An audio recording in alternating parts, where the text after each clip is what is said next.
Quick tour. Pasok ito, si Gabri. Andito na kami sa Milano. Self-check-in ang ginawa namin sa Airbnb. Super ganda. Ang laki. Pagpasok, ere na. May cabinet dito. Aircon doon. Ayan, si Gabri nanonood ng Pink Panther.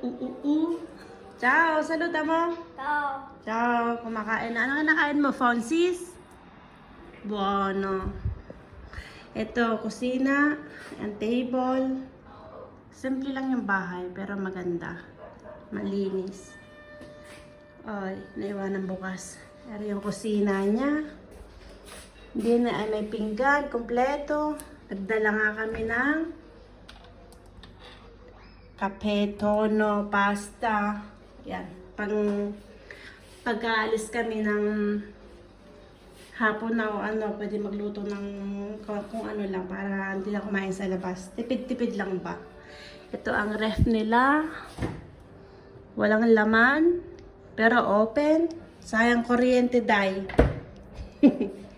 Oven.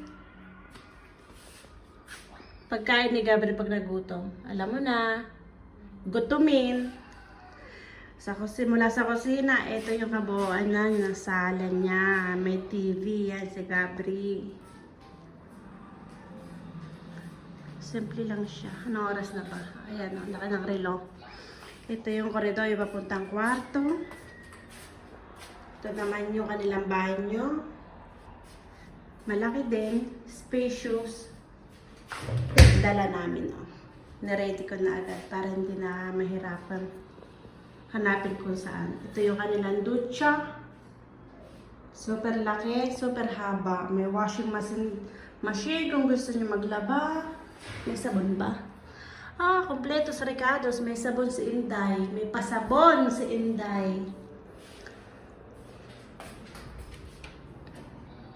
May labas. Init sa labas. Mamaya na.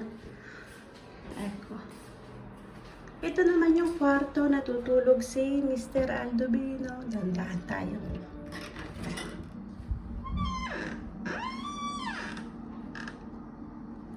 Malaki din.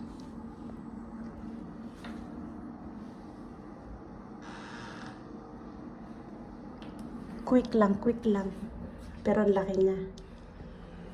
Ang laki ng kwarto din. Space, ang ganda. Solo namin to for 3 days.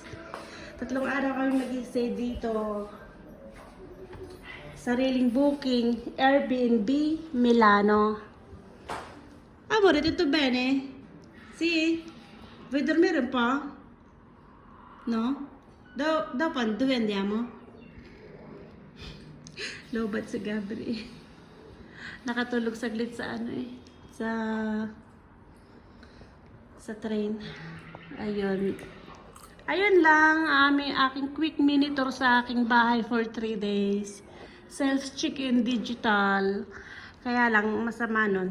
Hindi ko makikita yung may-ari. Hindi kami magkikita kasi puro online ang ginawa eh. Kaya, ayun. Okay. Ciao! Ciao, amore. Bye. Say bye. A2. Ciao!